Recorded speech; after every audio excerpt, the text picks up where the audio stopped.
Le député. La parole est à monsieur Stéphane Saint-André pour le groupe 2RDP. Vous avez la parole pour 10 minutes, monsieur le député.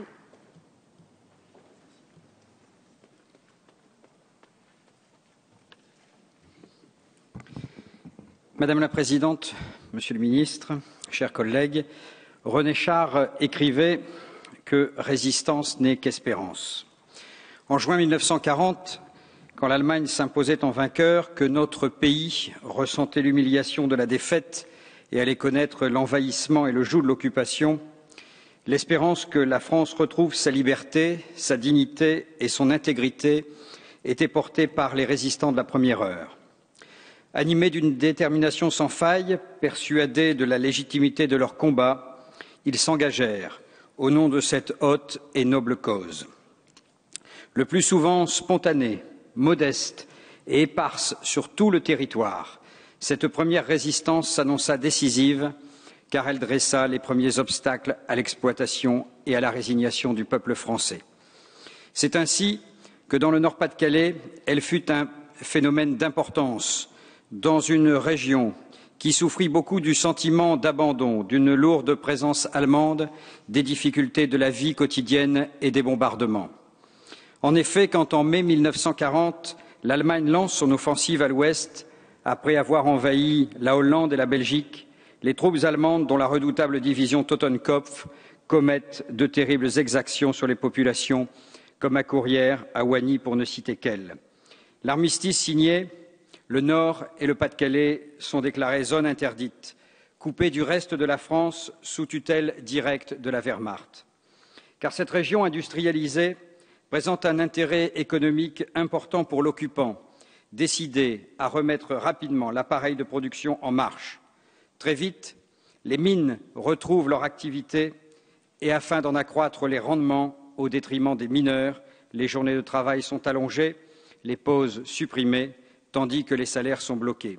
C'est alors qu'un acte collectif, précurseur de la résistance, certainement un des plus importants, mais aussi des plus mal connus, va se dérouler. Le 24 mai 1941 débute la grande grève patriotique des mineurs. En 5 jours, partie du puits d'Ahomey à Montigny-en-Gohelle, elle devient générale dans le Nord-Pas-de-Calais, avec plus de 100 000 mineurs cessant le travail sur un total de 143 000. Ces gueules noires, motivées initialement par des revendications sociales, font de cette grève un mouvement de résistance de grande ampleur pour affaiblir l'occupant nazi et déstabiliser son économie de guerre en parvenant à dissimuler 500 000 tonnes de charbon. Cette résistance ouvrière, perçue par la Wehrmacht comme un défi à son pouvoir, l'a amené, par contre-coup, à exercer une répression féroce. Ainsi, ce sont 250 gueules noires qui constituèrent le premier convoi de déportés français vers le camp de Sachsenhausen, quand d'autres le payèrent au prix de leur vie, comme Émilienne Maupetit à la tête des femmes de mineurs décapitées à la hache à Cologne en 1943. Par sa dimension patriotique, cette grève a permis aux mineurs de rejoindre le grand mouvement de la résistance, avec ici les maquisards, là les membres des réseaux clandestins et tous les autres anonymes. Mais quand au fil des mois, la destruction de la nation française s'accentue parce que le gouvernement de Vichy s'enfonce totalement dans la collaboration, que l'oppression et l'exploitation du pays par l'occupant atteint un degré insupportable par le pillage, la famine organisée, le maintien dans les camps d'1 million de prisonniers, la déportation d'ouvriers, l'emprisonnement et l'exécution de patriotes les plus valeureux, la résistance veut devenir une force offensive d'ampleur nationale.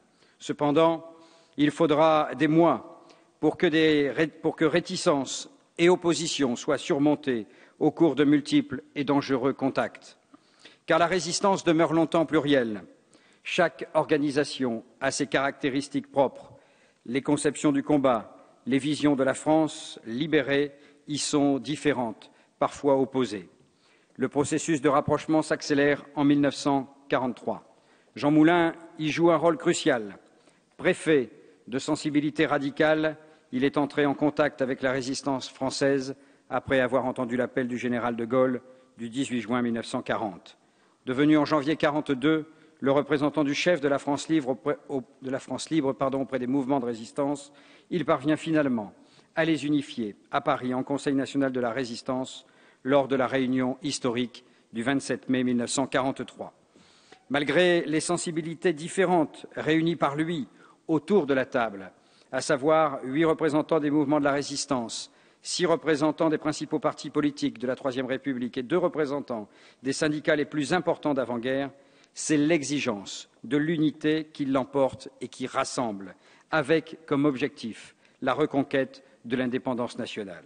Ainsi, ce 27 mai, le CNR se fixe pour objectif de coordonner l'action de résistance sous l'égide du général de Gaulle pour que la France parle d'une seule voix sur la scène internationale, mais aussi de préparer l'avenir. Ce qui conduit ses membres à adopter, le 15 mars 1944, un programme novateur pour, comme le mentionnait sa première édition, préparer les jours heureux.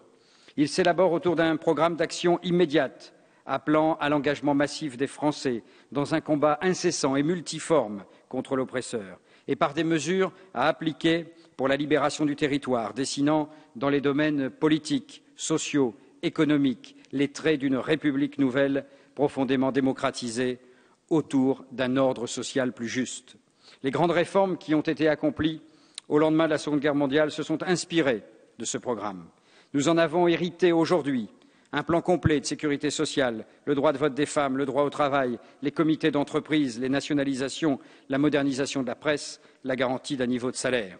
Il nous appartient de les préserver.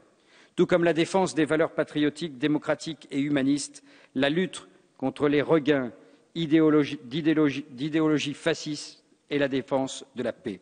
Autant de valeurs de la résistance inscrites dans le préambule de la Constitution qui restent des valeurs modèles pour notre société actuelle, des valeurs auxquelles nous devons nous référer et que nous devons transmettre.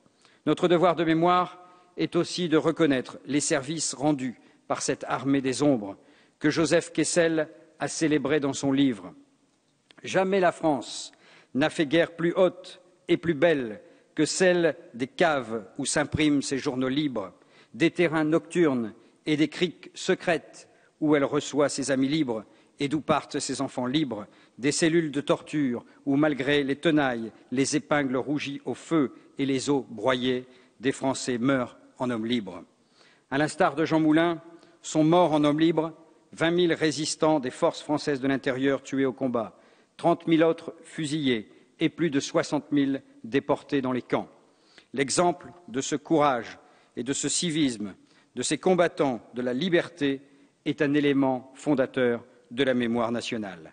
Leur sacrifice, librement consenti, permit à la France de siéger à la table des vainqueurs le 8 mai 1945 et à l'Europe de se construire. Il est donc impératif que le message qu'ils nous ont légué soit conservé, transmis et reste vivant. Il en va des valeurs républicaines. En instaurant une journée nationale de la résistance chaque 27 mai, cette proposition de loi permettra de leur rendre un hommage solennel et sera l'occasion, auprès des jeunes générations, dans chaque collège de France, d'organiser des actions, de réfléchir autour des valeurs de la résistance et de l'action du Conseil national de la résistance, car l'esprit de la résistance, c'est aussi la confiance en l'avenir. C'est un message d'espoir qui est légué à la jeunesse. Par conséquent, les députés du groupe radical républicain, démocrate et citoyen la voteront. Merci, Monsieur